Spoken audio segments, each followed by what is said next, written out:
My name is Natalie Croft, and yesterday I became an only child. I stopped being a daughter. I erased myself from the family I was born into, all because of a single phone call, a call that should have been the proudest moment of my life. You see, I had just landed my dream job, a senior architect position at a world-renowned firm. The kind of position people spend decades chasing, the kind of salary that changes everything. $720,000 a year. For me, it wasn't just money, it was proof. Proof that every sleepless night in college, every internship that paid in experience instead of cash, every rejection, every sacrifice, it all finally meant something. I had done it. I had built myself from nothing into something. My hands were trembling when I picked up the phone. The first people I wanted to tell were my parents. Of course, I imagined my mother's joyful tears, her voice cracking with pride. I pictured my father's stoic nod, that quiet, unspoken approval I had chased my entire life. I expected to hear the words every child aches for. "We're so proud of you, sweetheart." But that's not what I heard.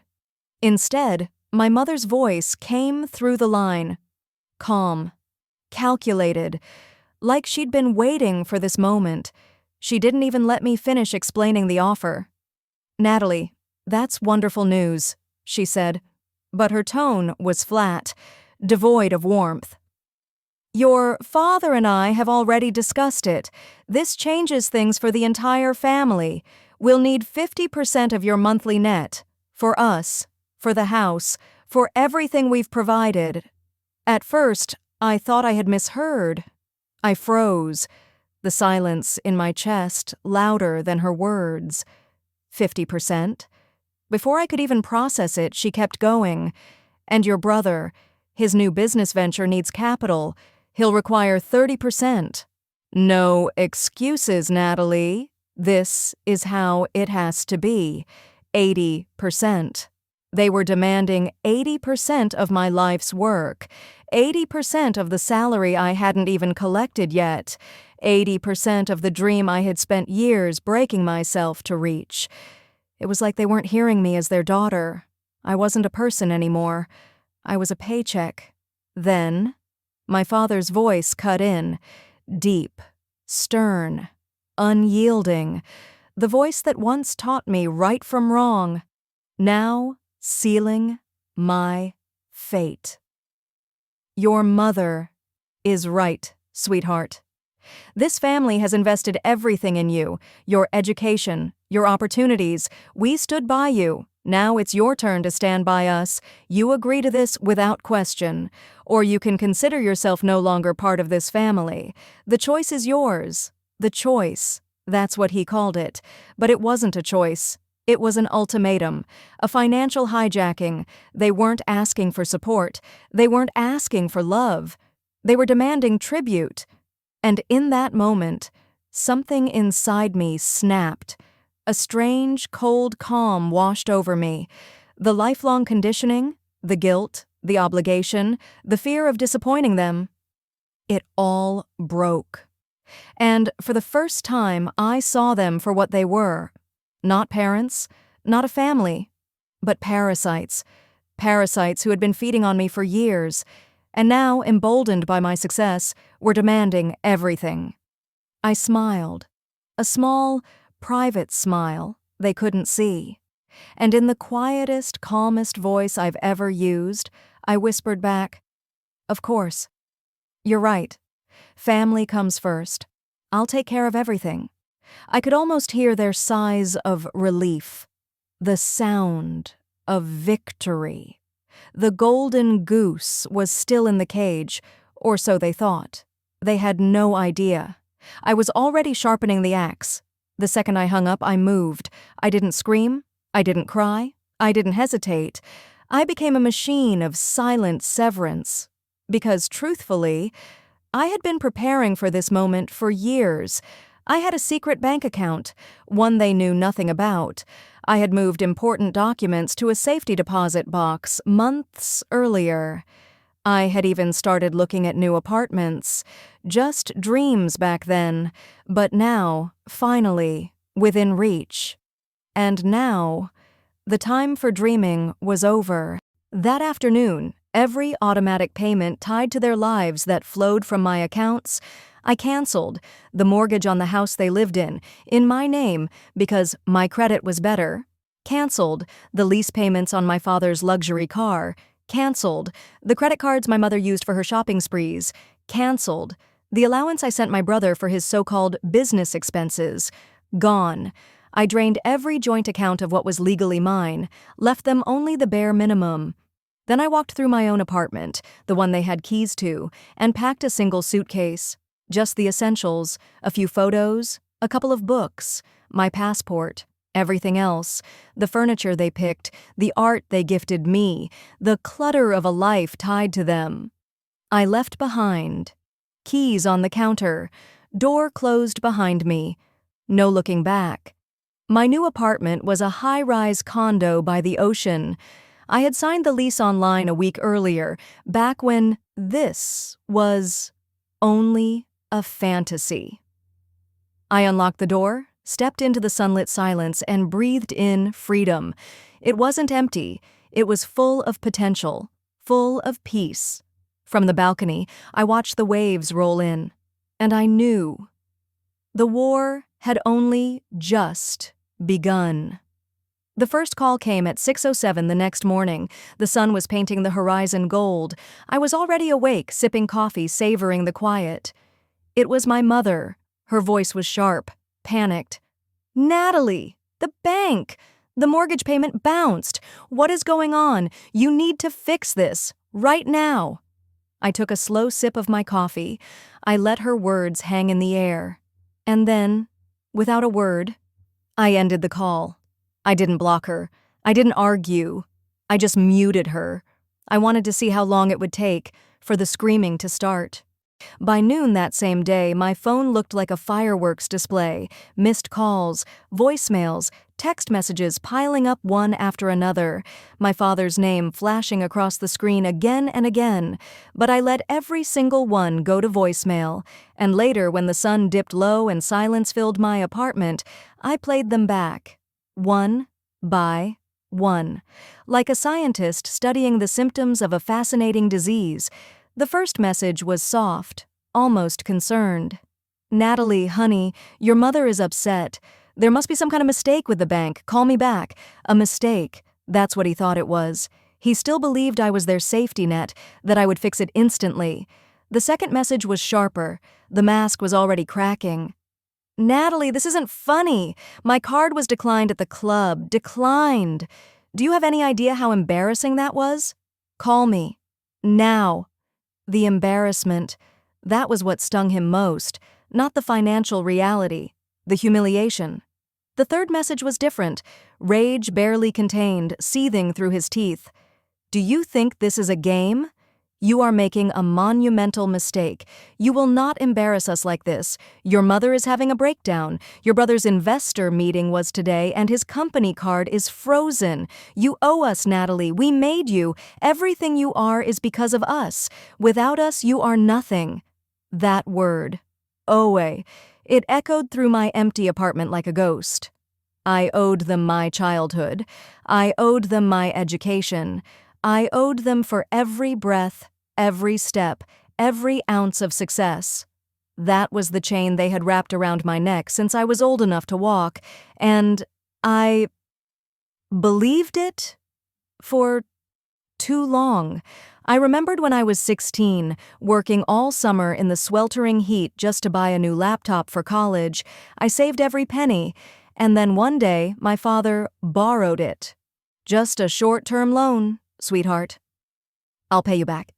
But he never did. I remembered my first signing bonus, $20,000. I walked through the door with a smile, proud of myself. My mother was crying about the roof leaking, about repairs that would bankrupt them. I handed her the check. The roof was never fixed, but she wore a brand new diamond bracelet to brunch the next weekend. I had been their emergency fund, their ATM, their golden parachute, and the second I stopped performing that function, I became nothing. My brother's messages had their own flavor. At first, sweet. Hey sis, congrats on the new job, so proud of you. Listen, I'm in a little bind. Mom said maybe you could float me some cash? Just a quick loan, I'll pay you back, promise. Then, when I didn't answer, the tone shifted. Seriously? You're ignoring me now? After everything I've done for you? You're so selfish. You know how many sacrifices I made for you? You'll regret this. Everyone will know what a cold-hearted monster you really are. Monster. The irony was almost delicious. When I was paying their bills, I was a hero, the brilliant, successful daughter, the sister funding someone else's dream.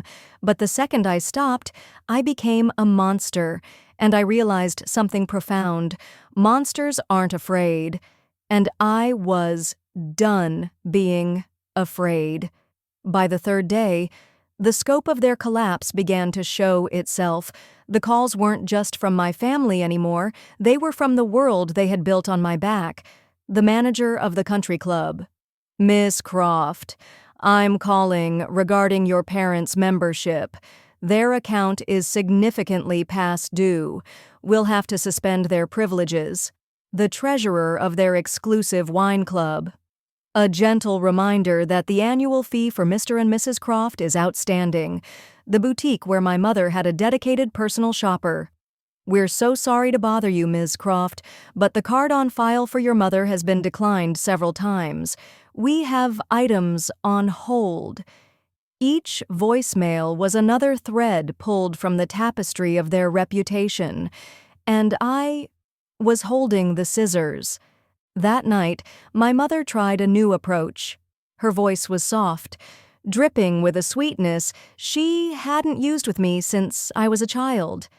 Natalie, sweetheart, I think we got off on the wrong foot. We're all just so stressed. You know we only push you because we love you. We just want the best for you. And your brother, his dreams matter, too. We're a family. We support each other. Just a little help, Natalie, so people don't get the wrong idea about us, so they don't misunderstand.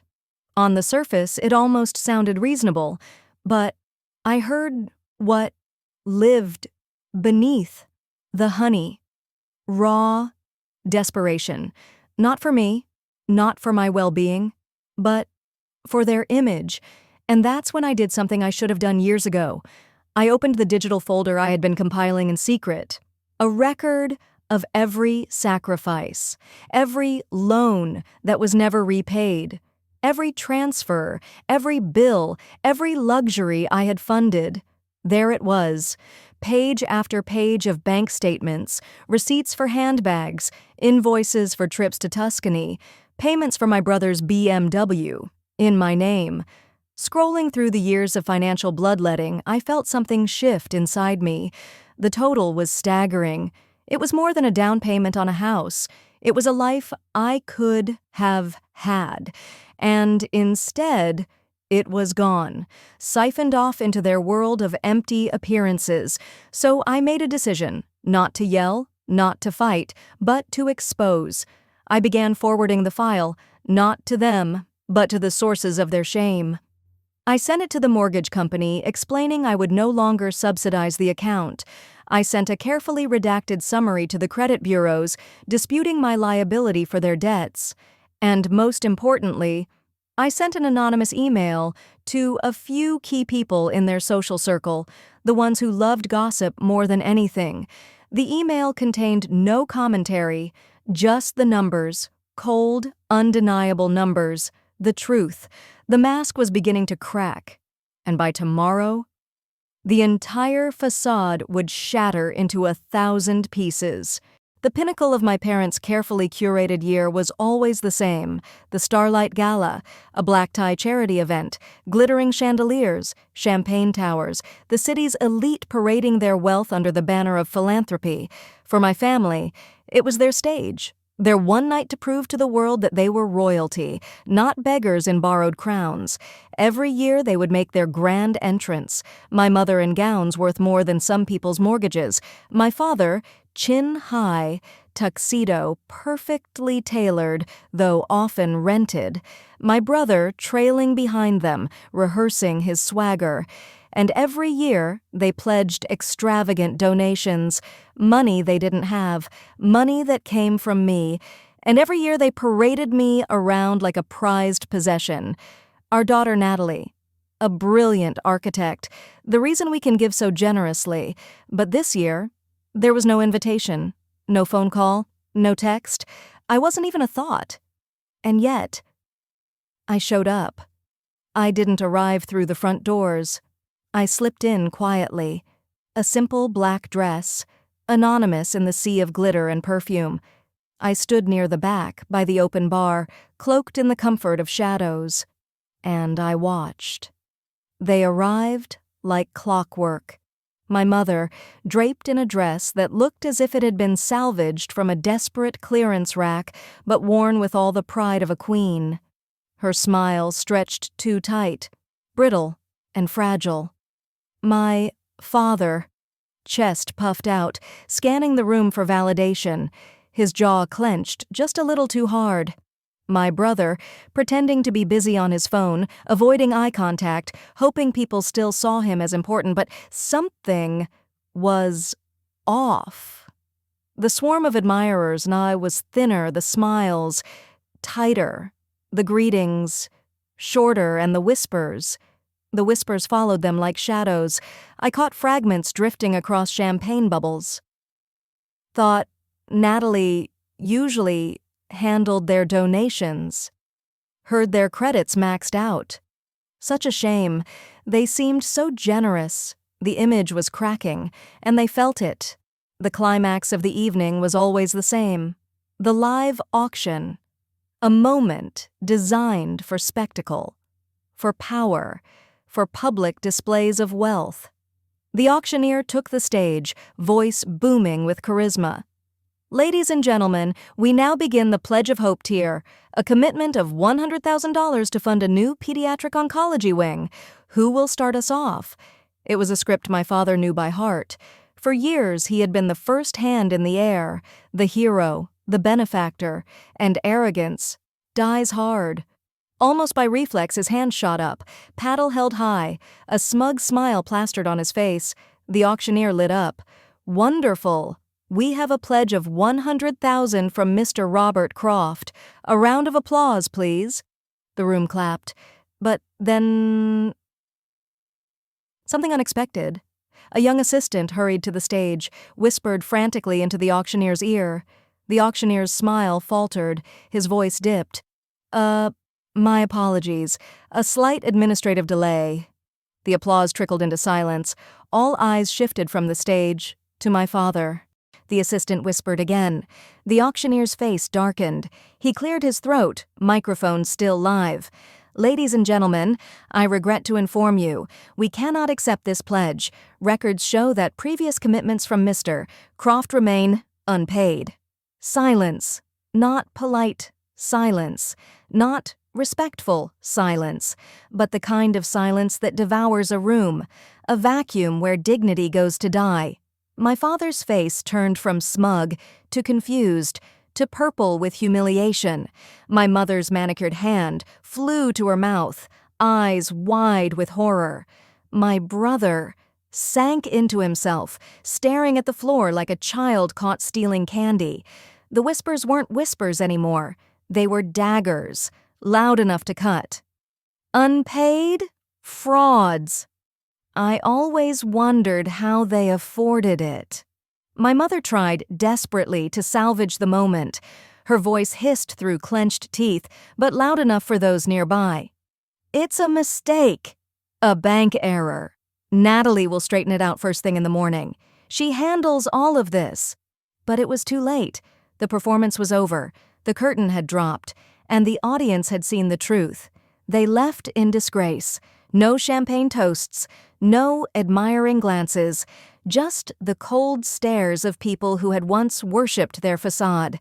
They gathered their things quickly, fleeing under the weight of 1,000 silent judgments.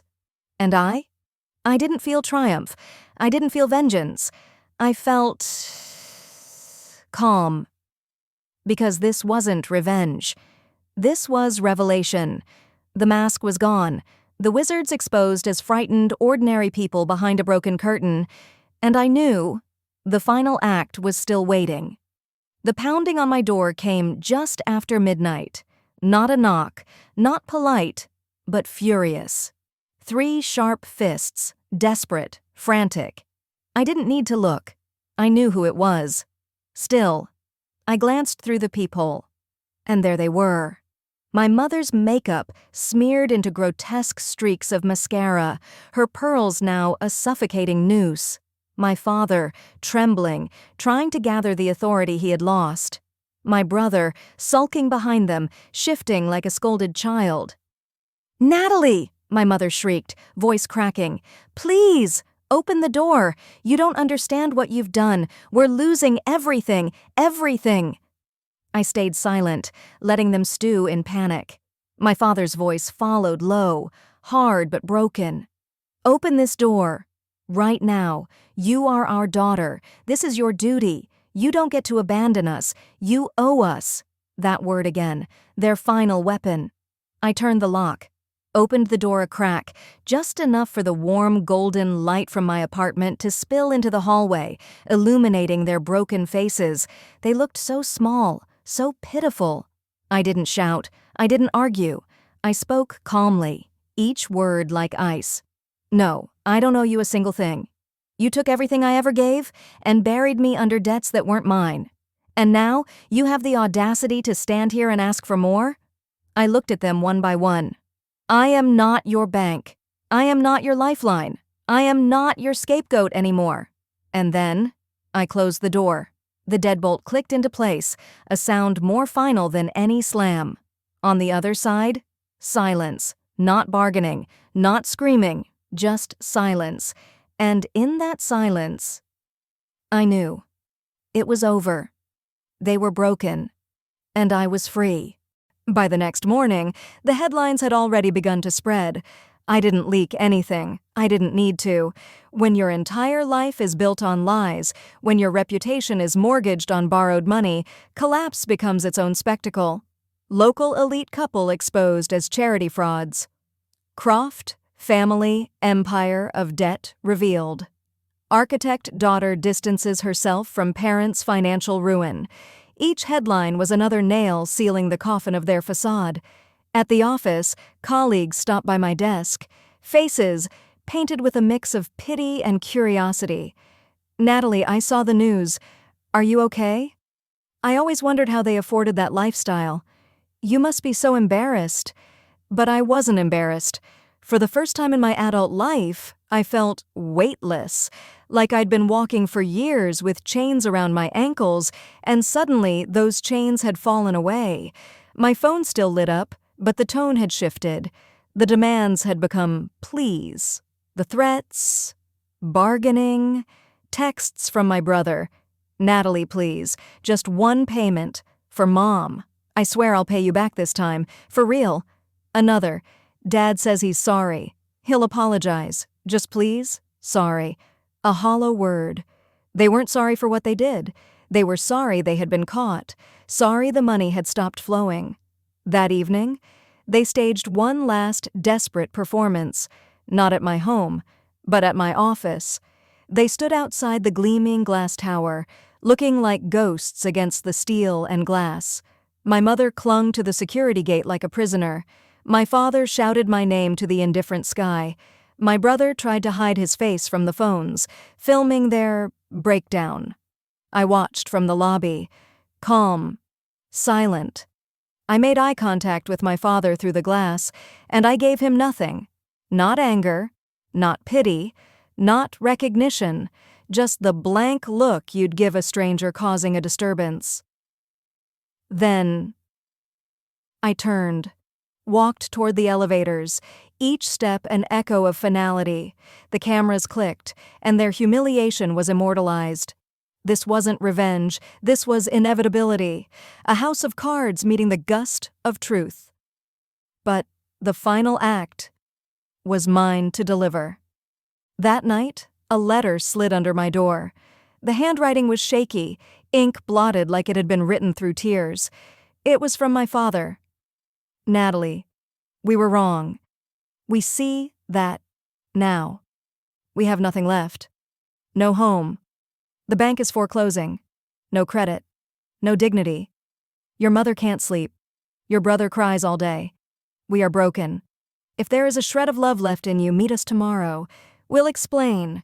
We'll do better. Please. For a long time, I held that letter, and a small, wounded part of me, the child they once read bedtime stories to, ached to believe it. But I knew better. I saw the truth behind the ink. It wasn't an apology. It was an invoice, a bill for compassion, expecting one last payment.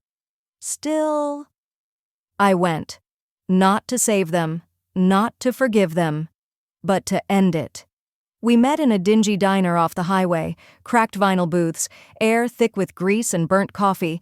They looked older, smaller. The armor of wealth gone. No pearls, no tuxedos, no confidence, just exhaustion, just desperation. "Natalie," my mother whispered, "thank you for coming." My father avoided my eyes. "Just one loan, one deposit to get us into an apartment. We'll pay you back. We'll get jobs." Their voices were thin, paper thin. I stirred my coffee slowly, the clinking spoon the only sound, and then, softly but firmly, I spoke. "No." I saw it in their faces. The flicker of hope extinguished. I continued. "I have already paid you more than any child should ever have to pay. There is nothing left." My father reached across the table, hand trembling. "We're your parents, Natalie. We'll change." I pulled my hand back. "No. You've had a lifetime of chances. And now, you'll have to live with the world you built." I placed a $20 bill on the table to cover the coffee, and I walked away. No screaming, no bargaining, no more threats. Just silence. The sound of nothing. Today, I live in peace. From my balcony, the ocean stretches out forever.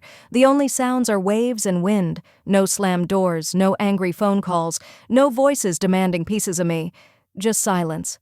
A silence that is warm, alive, mine.